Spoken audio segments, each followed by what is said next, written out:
Здравствуйте! В эфире программа «Актуальное интервью» в студии Кристина Якупова. Холдинговая компания «Якутуголь» принимает активное участие в реализации целевого республиканского проекта «Местные кадры в промышленность». Только в январе этого года компания трудоустроила 10 человек из отдаленных районов Якутии. Об этом, но главным образом об итогах деятельности за прошлый год угледобывающих компаний и планах на ближайшую перспективу мы поговорим с гостем нашей студии Максимом Терещенко, министром промышленности и геологии Якутии. Максим Викторович, здравствуйте. Здравствуйте. Ранее сообщалось, что Якутия готова поставить рекорд по добыче угля. Удалось ли достигнуть намеченных планов? Да, конечно, наши предприятия отработали, как и было заявлено. По итогам 2021 года добыто более 31 миллиона тонн угля. Напомню, что если сравнивать, например, с 2020 годом, то это в 1,5 раза больше. То есть было 20 миллионов, сейчас вышли на такой значимый рубеж. Конечно, это благодаря компаниям «Эльга-Уголь», компании «Колмар» и «Якутуголь». Ну, конечно, вклад вносят и малые предприятия. А есть ли уже прогнозы по добыче угля в этом году и за счет чего конкретно планируется нарастить такие показатели? Если говорить о планах, я скажу о сдержанном сценарии в показатель 38-40 миллионов тонн угля. Нас сегодня сдерживает, к сожалению, возможности железных дорог. Так бы вышли и на 60 миллионов тонн угля. Предприятия готовы это сделать, мы понимаем и базу, и возможности наших обогатительных фабрик, и персонал, который работает, постоянно ведется подготовка соответствующая. Благодаря чему это будет сделано? Ну, в первую очередь будем говорить о том, что предприятия наши крупнейшие уже находятся в интенсивной стадии развития. Компания «Колмар», проекты, которые были запущены в предыдущие периоды, поддерживают и наращивают свои объемы. Соответственно, компания «Эльга-Уголь» расширила в прошлом году возможности своей железной дороги практически на 50%. Мощность увеличилась, она продолжает дальше эту работу вести. При этом ведется строительство обогатительных фабрик на месторождении. Вот я в прошлом году, когда был на месторождении, поздравлял работников с Днем шахтера. Видно было подготовленные площадки, завоз оборудования, установка вахтовых поселков и так далее. У нас развивается новое месторождение. На Салахском месторождении ведет свой проект компания «Атроцит Инвест» проект. Ну и, конечно, рассчитываем, что на плановые мощности выйдет «Якутуголь».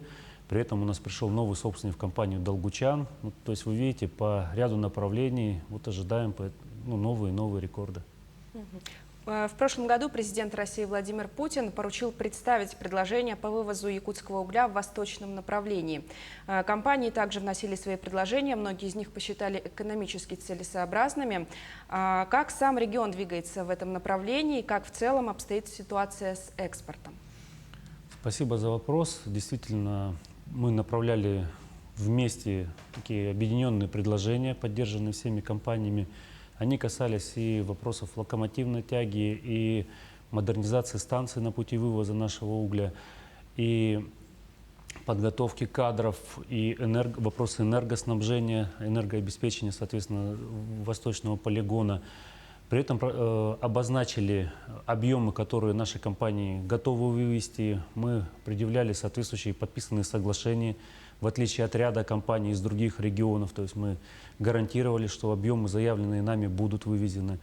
Еще раз отметил бы, например, железную дорогу от месторождения Эльгинского, то есть, соответственно, Эльга-Улак, то, что значимо увеличены пропускные способности.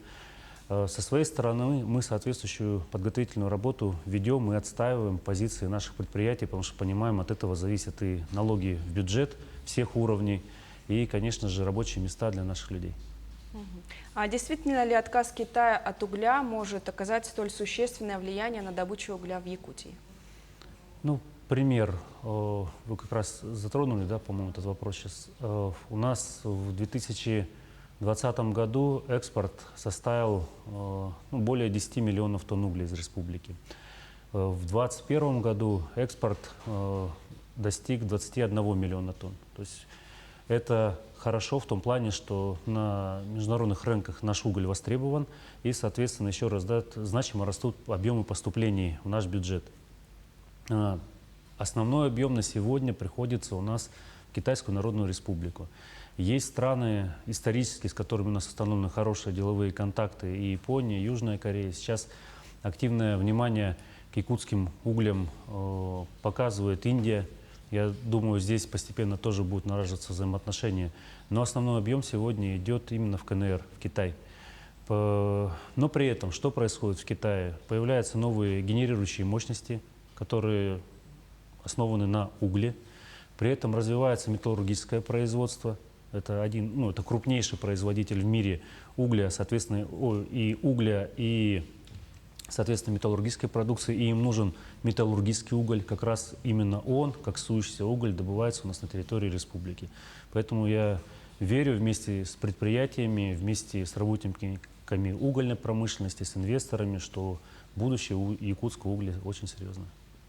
А на какие из азиатских рынков вы планируете работать? Кто больше всего импортирует?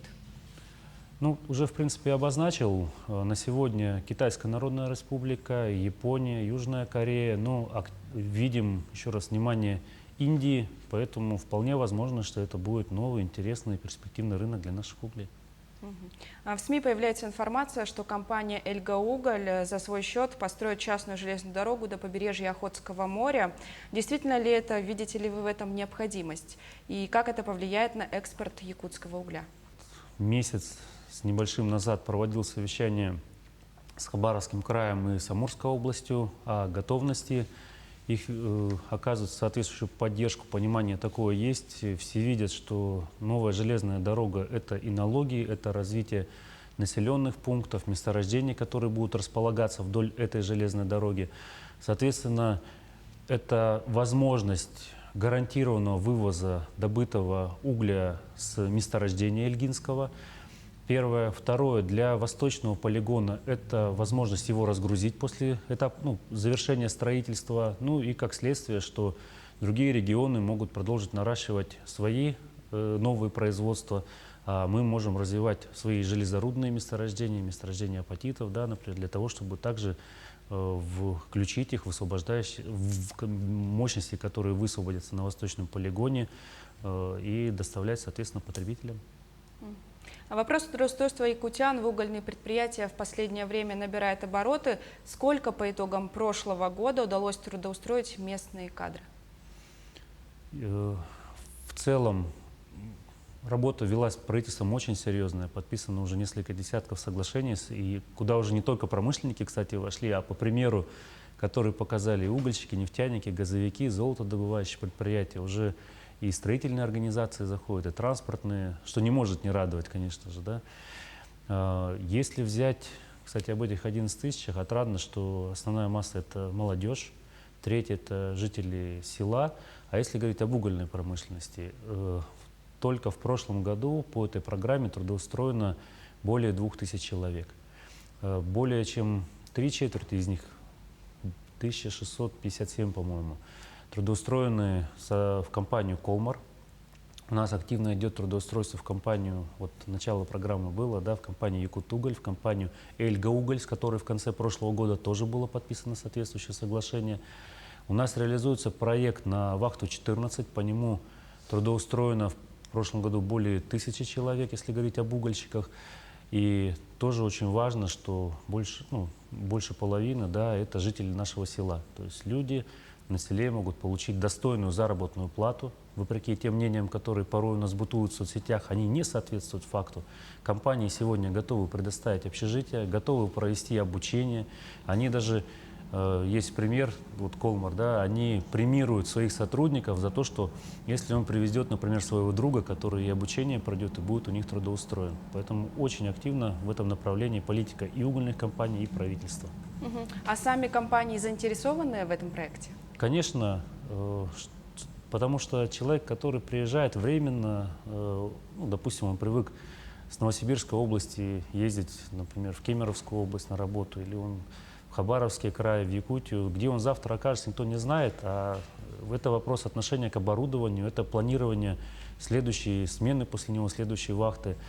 А когда работает человек постоянно, даже с тех населенных пунктов, например, где компания ведет свою деятельность, либо близлежащих районов, у него совсем другой подход. Он планирует и для себя, и для своего товарища, который его сменит на вахте, например, свою деятельность. Он более бережно относится к технике, он более бережно и внимательно относится к природе, соответственно. Поэтому компании понимают это отношение и открыты во взаимодействии. А компании обучают своих будущих специалистов, работников? Да, обучают. При этом идет тесное взаимодействие как с нашими колледжами. Ну, например, для угольщиков у них базовый такой плацдарм, где происходит подготовка кадров. Это Южно-Якутский технологический колледж и Технический институт, филиал нашего СФУ в городе Нерюнгри. Помимо этого есть учебные комбинаты. Площадки компании заявляются на целевое обучение через Минпромгеологии, соответственно, на учебах и в других университетах за пределами нашей республики. И мы сейчас видим, что предприятия готовы и уже идут даже в школы для того, чтобы вести профориентационную работу. И последний вопрос, Максим Викторович. По вашему мнению, какое будущее ожидает якутский уголь и стоит ли ожидать угроз или наоборот промышленного роста? Вы знаете, риски и угрозы должны просчитывать все, и как бизнесмены, предприниматели, так и правительство республики, муниципальное образование. На сегодня действительно ориентир на зеленую энергетику во многих странах мира, он заставляет эти риски и угрозы просчитывать. Но что мы видим? У нас основной объем, подавляющий такой процент, это коксующийся уголь, добывающийся в республике, необходимый в металлургии.